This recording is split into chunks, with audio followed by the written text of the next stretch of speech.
안녕하십니까? 하나원 문학관 TV를 진행하는 손흥섭 시인입니다.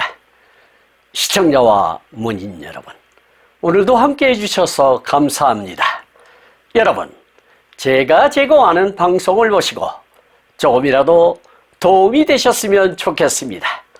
도움이 되셨다면 주변의 지인에게도 추천해 주시기 바랍니다.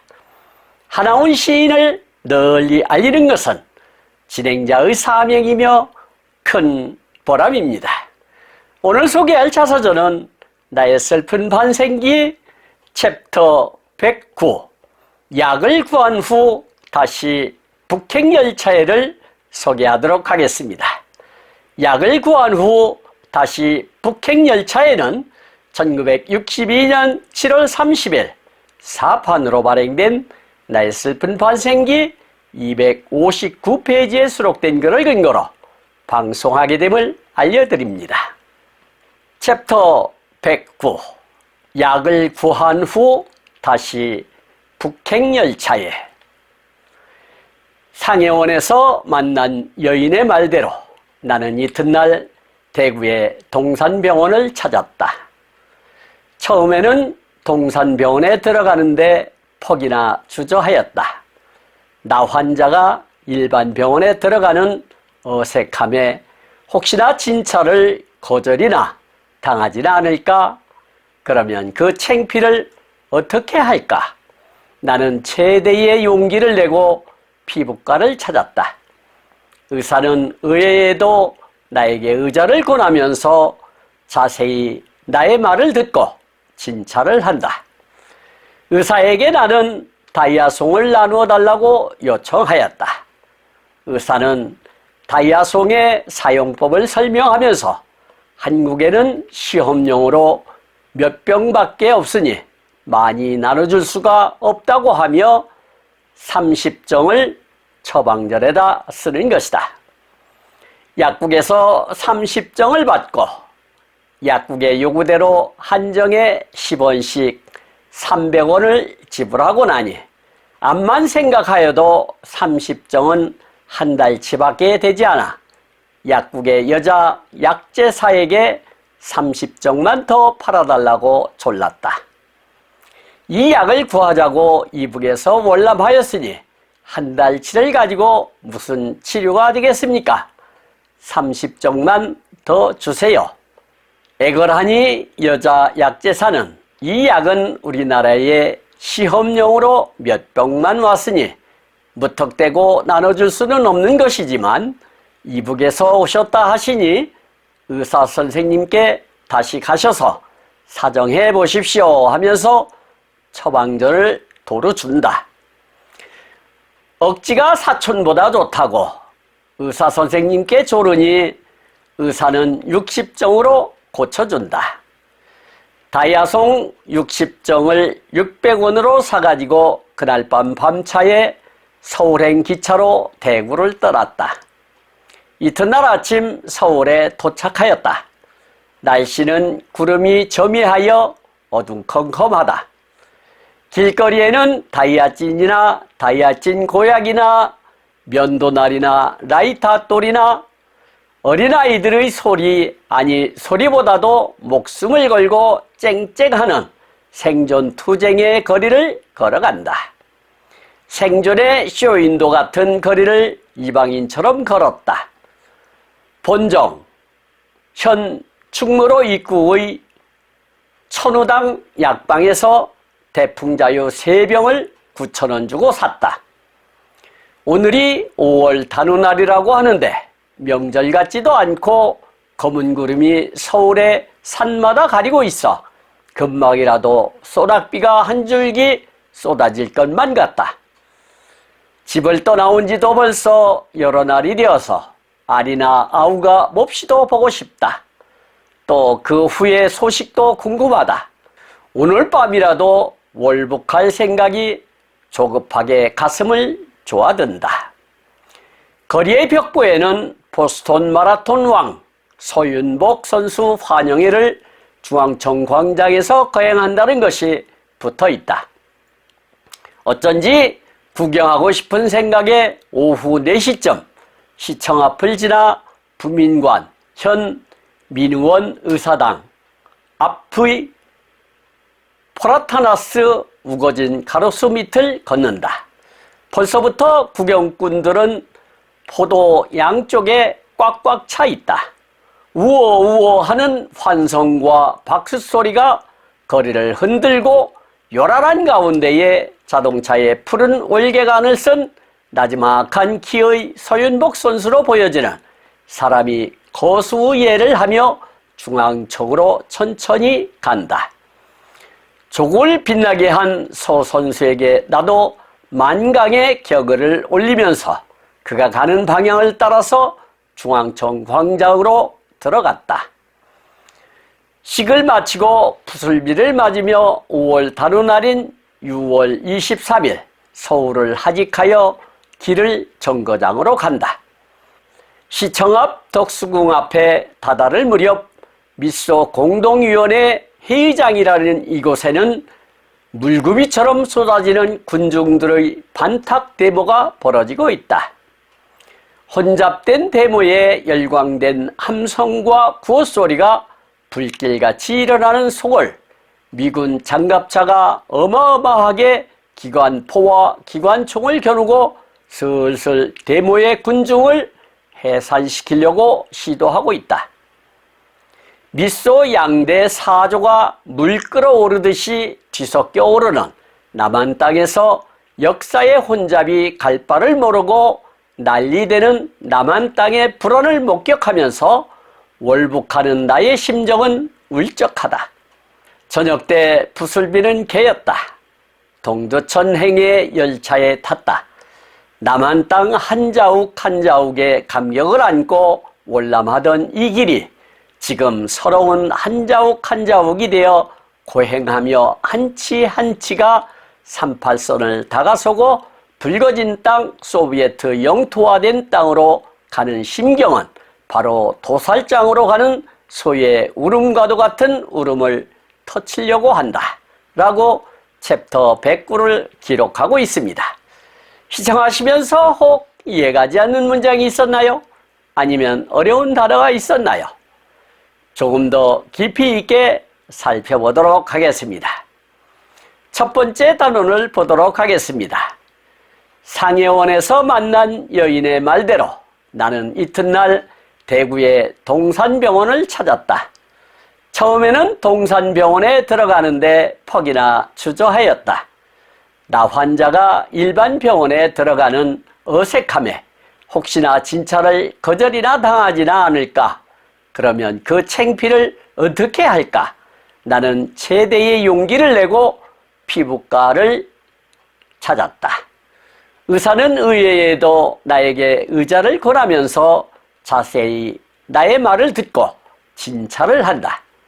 의사에게 나는 다이아송을 나누어 달라고 요청하였다. 의사는 다이아송의 사용법을 설명하면서 한국에는 시험용으로 몇 병밖에 없으니 많이 나눠줄 수가 없다고 하며 30정을 처방전에다 쓰는 것이다. 약국에서 30정을 받고 약국의 요구대로 한 정에 10원씩 300원을 지불하고 나니 암만 생각하여도 30정은 한 달치밖에 되지 않아 약국의 여자 약제사에게 30정만 더 팔아달라고 졸랐다라고 챕터 109를 열고 있는데요. 하우는 부산 상해원에서 나와 동행했던 아리따운 여인이 제공한 정보에 따라 다음날 대구에 있는 동산병원을 찾았다고 하네요. 처음에는 나 환자가 일반 병원에 들어가는 것을 주저했던가 봅니다.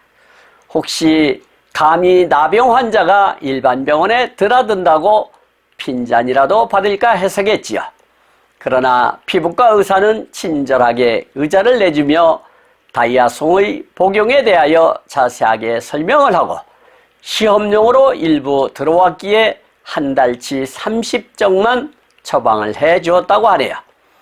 한 알에 10원씩 300원이라고 하기에 어렵사리 북에서 내려왔는데 겨우 한 달치라는 것이 못내 아쉬워 약사에게 30알만 더 주면 안 되겠느냐고 졸랐다고 하네요.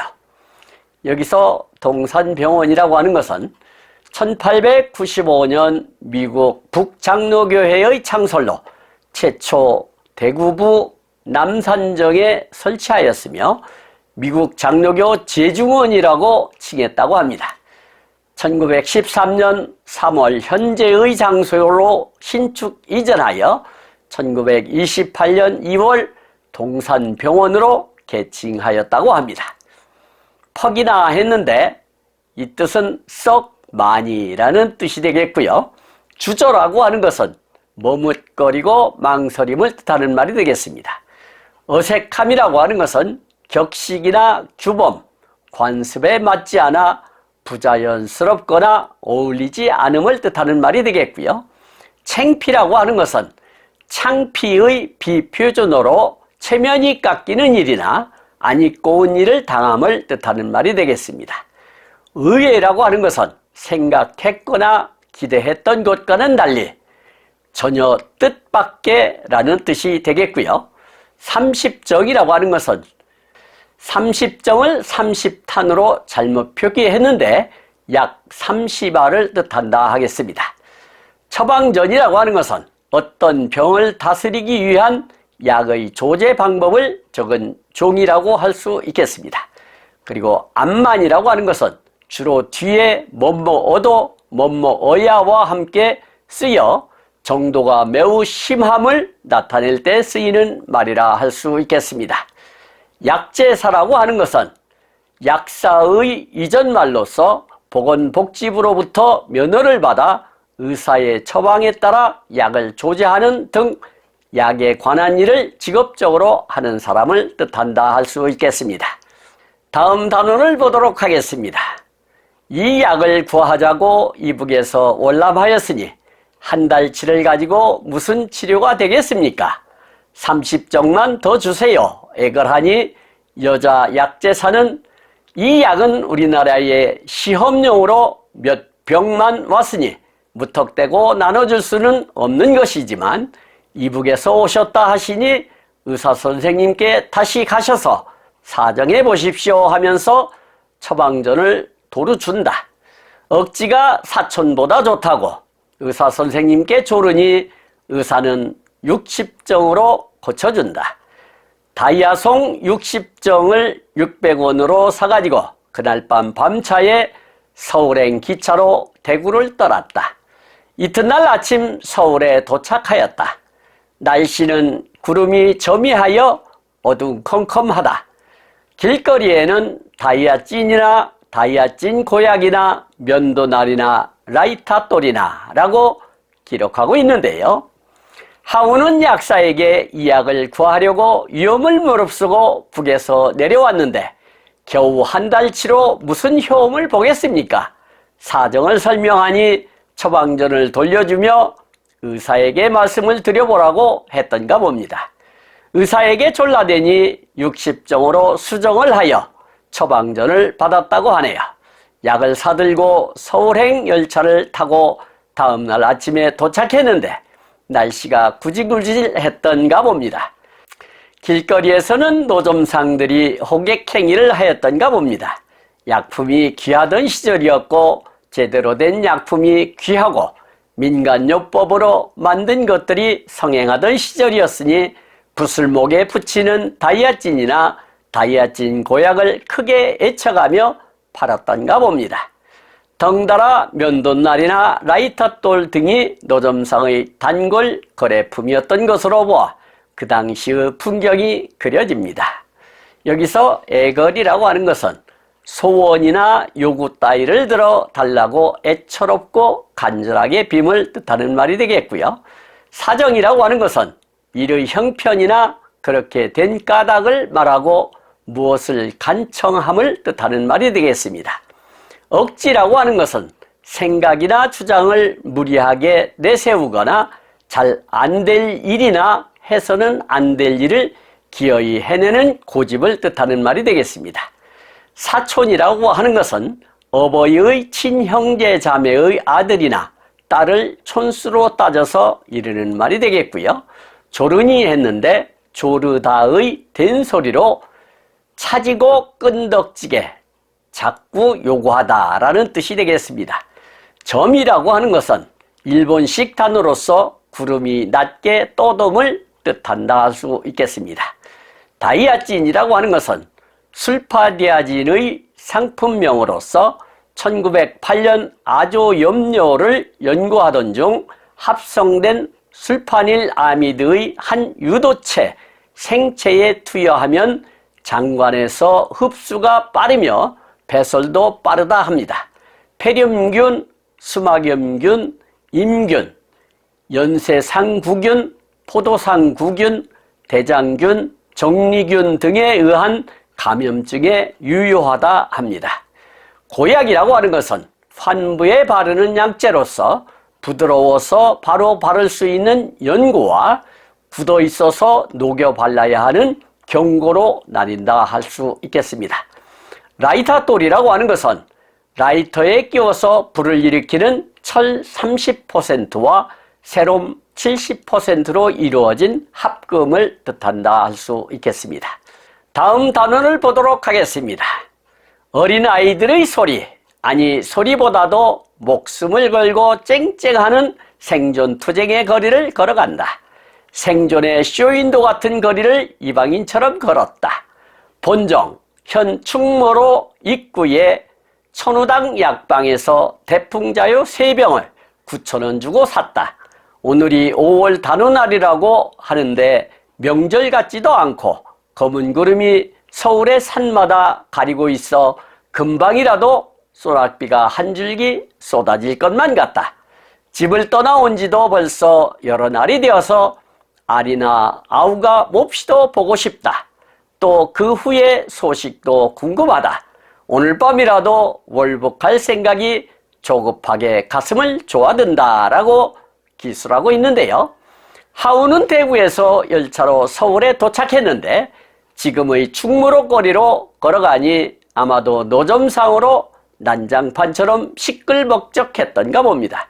장사꾼의 호객하는 소리와 아이들까지도 생존하기 위한 방편으로 길거리에서 생존 경쟁을 했던가 봅니다. 충무로 입구에 있는 천우당이라는 약방에서 나병 환자의 치료약으로 쓰이는 대풍자유 3병을 9,000원 주고 샀다고 하네요. 당일이 5월 단오인데도 명절 기분이 나지 않았다고 하니 북한과 남한의 풍습이 조금은 색다르게 느껴졌던가 봅니다. 더구나 날씨도 곧 비라도 쏟아질 것처럼 칙칙했던가 봅니다.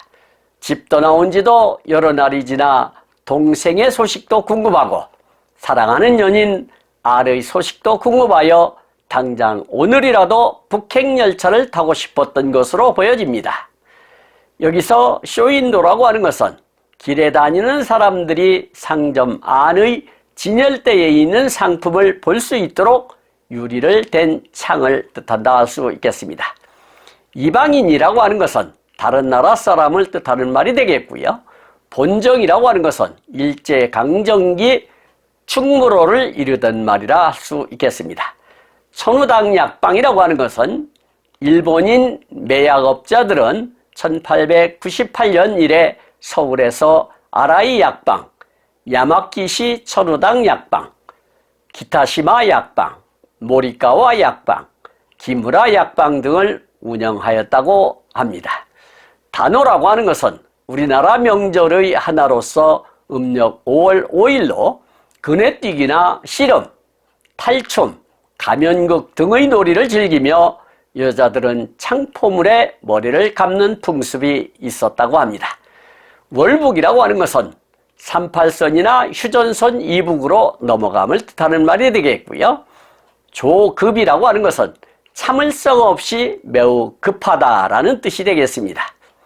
다음 단원을 보도록 하겠습니다. 거리의 벽보에는 보스턴 마라톤 왕 서윤복 선수 환영회를 중앙청 광장에서 거행한다는 것이 붙여 있다.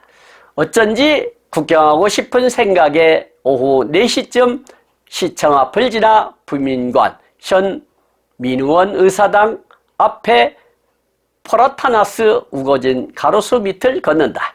벌써부터 구경꾼들은 포도 양쪽에 꽉꽉 차 있다. 우여우어 하는 환성과 박수 소리가 거리를 흔들고 요란한 가운데에 자동차에 푸른 월계관을 쓴 나지막한 키의 서윤복 선수로 보여지는 사람이 거수의 예를 하며 중앙 쪽으로 천천히 간다. 조국을 빛나게 한 서 선수에게 나도 만강의 경의를 올리면서 그가 가는 방향을 따라서 중앙청 광장으로 들어갔다. 식을 마치고 부슬비를 맞으며 5월 단오날인 6월 23일 서울을 하직하여 길을 정거장으로 간다라고 서술하고 있는데요. 거리에는 서윤복 마라톤 선수가 보스턴 경기에서 우승한 것을 기념하기 위한 기념식 벽보가 붙어 있어서 시청 쪽으로 갔더니 발 디딜 틈 없이 축하 인파가 포장 도로를 가득 메웠고 중앙청을 향해 오픈카에 오른 서윤복 선수가 거수경례를 하며 지나갔던가 봅니다. 필자가 학창 시절에도 국위 선양한 선수나 인물들에게는 오픈카 퍼레이드를 벌이곤 했었지요. 1947년 제51회 보스턴 마라톤에서 우승을 했으니 영웅 대접을 받을 만한 국가의 쾌거지요. 하운도 서 선수에게 박수를 보내며 진심으로 축하를 보냈다고 하니 남북이 다르지 않다는 것을 보여주었습니다. 하운은 비를 맞으며 서울을 하직하고 월복하기 위하여 정거장으로 갔던가 봅니다. 여기서 벽보라고 하는 것은 어떤 내용을 여러 사람에게 널리 알리기 위하여 그것을 적어 벽이나 게시판 따위에 붙이는 종이를 뜻한다 할 수 있겠습니다. 보스턴이라고 하는 것은 미국 북동부 매사추세츠주에 위치한 도시로서 매사추세츠주의 주도이며 뉴잉글랜드 지역의 중심 도시라 할 수 있겠습니다. 미국에서 가장 오래된 도시 중 하나로서 영국 식민지 시절부터 이어져 내려온 유구한 역사와 문화, 하버드 대학교나 MIT를 비롯한 유수의 전통의 사립대학들로 대표되는 교육도시로 유명하다 하겠습니다. 마라톤이라고 하는 것은 육상 경기에서 길이가 가장 긴 장거리 경주로 42.195km를 뛰는 경기라 할 수 있겠습니다. 서윤복이라고 하는 분은 체육인으로서 숙문중학교 재학 시절 마라톤을 시작해 1947년 미국 보스턴 마라톤 대회에서 세계 신기록으로 우승하고 1948년 런던 올림픽에서도 세계적인 마라톤 선수로 활약했다고 합니다. 부민관이라고 하는 것은 1935년 경성부가 현재의 서울특별시 중구 태평로 일가에 세웠던 부립극장을 뜻한다 할 수 있겠습니다. 포라타나스라고 하는 것은 가로수로 사용하는 버즘나무를 뜻한다 할 수 있겠습니다. 포도라고 하는 것은 돌, 시멘트, 아스팔트 따위를 깔아 단단하게 다져 꾸민 도로를 뜻하나 여기서는 인도를 뜻한다 할 수 있겠습니다. 월계관이라고 하는 것은 우승의 영예를 비유적으로 이르는 말이 되겠고요. 거수라고 하는 것은 손을 위로 들어 올림을 뜻한다 할 수 있겠습니다. 만강이라고 하는 것은 마음속에 가득 찬 이런 뜻이 되겠고요. 경이라고 하는 것은 존경의 뜻을 말한다 할 수 있겠습니다. 하직이라고 하는 것은 먼 길을 떠날 때 웃 어른에게 작별을 아뢰임을 뜻하는 말이 되겠습니다. 마지막 단원을 보도록 하겠습니다. 시청 앞 덕수궁 앞에 다다를 무렵 미소 공동위원회 회의장이라는 이곳에는 물구비처럼 쏟아지는 군중들의 반탁 데모가 벌어지고 있다. 혼잡된 데모에 열광된 함성과 구호소리가 불길같이 일어나는 속을 미국 장갑차가 어마어마하게 기관포와 기관총을 겨누고 슬슬 데모의 군중을 해산시키려고 시도하고 있다. 미소 양대 사주가 물 끓어오르듯이 뒤섞여 오르는 남한 땅에서 역사의 혼잡이 갈 바를 모르고 난리되는 남한 땅의 불안을 목격하면서 월북하는 나의 심정은 울적하다. 저녁 때 부슬비는 개였다. 동두천행의 열차에 탔다. 남한 땅 한 자욱 한 자욱에 감격을 안고 월남하던 이 길이 지금 서러운 한 자욱 한 자욱이 되어 고행하며 한치 한치가 38선을 다가서고 붉어진 땅, 소비에트 영토화된 땅으로 가는 심경은 바로 도살장으로 가는 소의 울음과도 같은 울음을 터치려고 한다 라고 챕터 109를 마감짓고 있습니다. 하우는 중앙청 앞에서 서윤복 선수 환영식을 다 구경하고 서울역으로 걸어가면서 덕수궁 앞을 지나치는데 미소 공동위원회 회의장 주변에서 반탁대모가 벌어지고 있었다고 증언하네요. 미군정에서는 장갑차에 기관포와 기관총을 장착하고 대모대를 해산시키기 위하여 출동했던가 봅니다. 남한의 불안한 상황을 목격하면서 커다란 충격을 받았던가 봅니다. 월북을 하기 위하여 동두천행 열차에 몸을 싣고 가면서 약을 구하기 위하여 월남할 때의 기분과 다시 소비에트의 땅으로 변질된 월북을 하려 하니 마치 도살장으로 끌려가는 소와 같은 심정이었다고 솔직한 심경을 토로하네요. 여기서 덕수궁이라고 하는 것은 서울특별시 중구에 있는 조선시대 고종의 거처로 이용된 궁궐이라 할 수 있겠습니다. 원래 월산대군의 사가였는데 임진왜란 후 선조가 임시거처로 사용하면서 정릉동 행궁으로 불리다가 광해군 때에 경운궁으로 개칭되었다 합니다.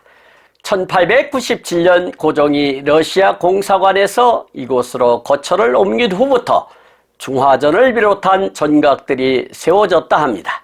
건물은 정전과 침전이 있는 부분, 선원전이 있는 부분, 그리고 서양식 건물인 중명전이 있는 부분으로 나뉜다 하겠습니다.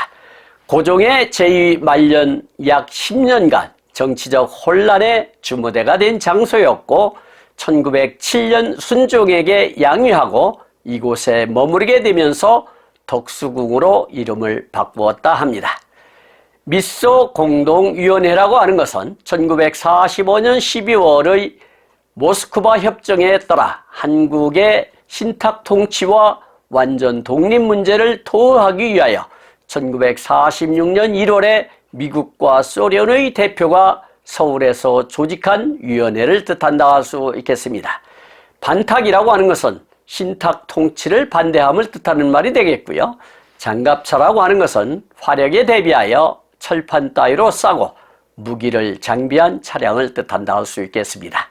그리고 기관포라고 하는 것은 구경이 20mm 이상인 포탄을 연사할 수 있는 화포라 할 수 있겠고요. 기관총이라고 하는 것은 설계된 내부 기관의 동작만으로 발사의 모든 과정을 완전 자동으로 행하는 총기를 말한다 할 수 있겠습니다. 미소 양대 사조라고 하는 것은 미국과 소련의 어떤 시대나 계층에 나타나는 공통적이고 일반적인 사상의 흐름을 뜻하는 말이 되겠습니다. 난리라고 하는 것은 어려울 난자와 떠날 리자를 써서 진상을 모르고 하운이 월북하는 입장이라는 뜻을 이야기하는 것이 되겠습니다. 고행이라고 하는 것은 고통스러운 과정을 겪음을 비유적으로 이르는 말이 되겠고요. 소비에트라고 하는 것은 러시아 제국의 노동자, 농민, 병사들의 민주적 자치 기구라 할 수 있는데 소비에트는 러시아어로 평의회를 뜻한다 할 수 있겠습니다. 심경이라고 하는 것은 마음의 상태를 뜻하는 말이 되겠고요. 도살장이라고 하는 것은 고기를 얻기 위해 소나 돼지 따위의 가축을 도살하는 곳을 뜻한다 할 수 있겠습니다. 지금까지 함께 하신 시청자와 문인 여러분 감사합니다. 제가 하나원 문학관 TV를 방송하는 이유는 고난과 역경을 딛고 문학의 꽃을 피우신 하나원 시인을 널리 알리기 위해서입니다. 여러분의 주변이나 하나원 시인에 관심 있으신 분께서는 인터넷 포털 다음의 카페에서 하나원 문학관을 검색하여 가입하시면 고 하나원 시인에 대한 다양한 자료를 접할 수 있으며 많은 시인과 문학 활동을 함께 할 수 있습니다. 그리고 유튜브에서 하나원 문학관 TV를 검색하시면 하나원 시인의 진면목을 발견하실 수 있습니다. 다음 제302화는 하나원 시인의 자서전 나의 슬픈 반생기 챕터 110 한탄강을 건너 다시 북한 땅으로를 소개하도록 하겠습니다. 그리고 광고 말씀드리겠습니다. 하나원 문학관에서는 화면의 사진과 같이 문인의 등용문인 제호 파랑새라는 문학지를 6월 20일경과 12월 20일경 두 차례 발간하고 있습니다.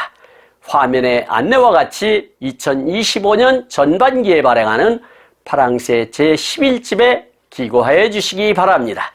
더욱더 알찬 내용으로 찾아뵙겠습니다. 감사합니다.